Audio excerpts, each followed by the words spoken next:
How to unfollow on Facebook. So I have in here this particular page that I follow.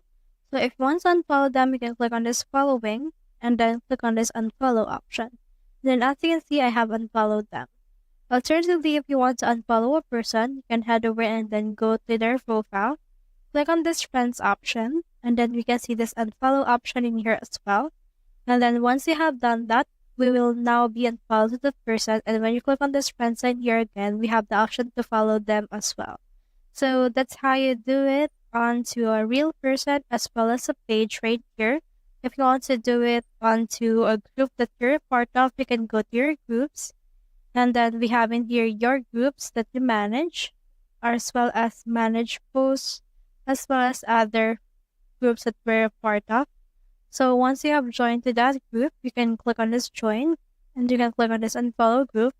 Now, whenever you're part of this, you can actually see in here some posts that they have made. So that's how you unfollow on Facebook. Hope we help.